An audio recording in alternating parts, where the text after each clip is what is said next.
Hey there. Welcome to LSAT Demon Daily. I'm Ben Olson. That's Nathan Fox. Together, we're the founders of LSATdemon.com and our weekly podcast, Thinking LSAT.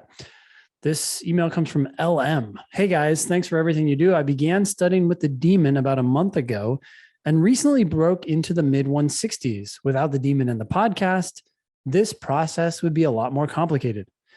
I am currently a junior at a regional liberal arts college. My GPA is 3.93, and I hope to attend law school right after undergrad. That's a great GPA, by the way. However, I did my first 2 years at a community college.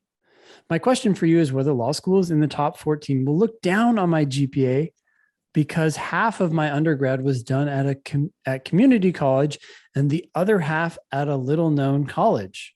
Well, my first reaction, I'm sorry to say this, Alan, but who cares? You're stuck with that.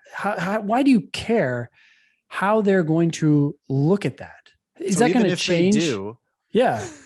Even if they do, who cares? There's nothing you can do about it. You're not going to apply there. You're going to be like, oh, they're going to look down on that. So peace, I'm out of here. No, some schools, if they do look down on it, are still going to be very interested in your 3.93 and hopefully whatever LSAT score you end up getting. You recently broke into the mid 160s, get that up to the 170s. And this concern shouldn't be for anybody. With a 3.93 and a 170. Yeah.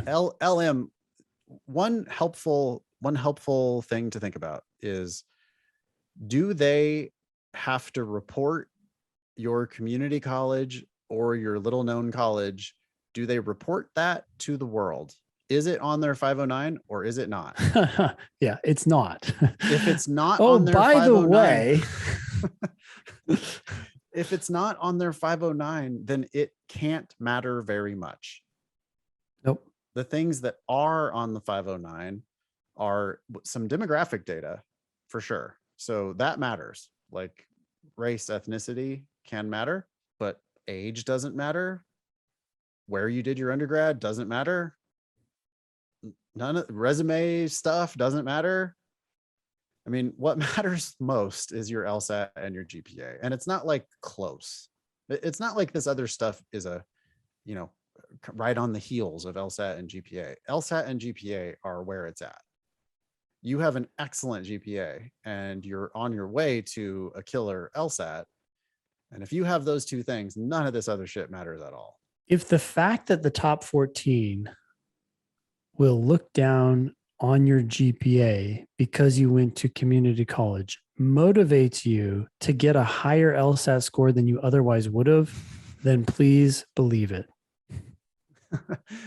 Yeah, that's the key. I mean, really, like, it's just, you need a couple more LSAT points. Everybody needs a couple more LSAT points. Doesn't matter whether they look down on it or not. Yeah. Mm-hmm. Yeah. And they don't, because if this type of shit mattered, then the ranges of LSAT and GPA that are reported on their 509s would be wider.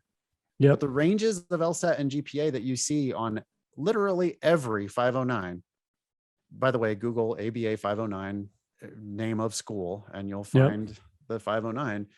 And when you do that, you'll see that the ranges are super narrow, which means that they're basically making the decisions on LSAT and GPA. Yeah. Thanks, LM. Thank you.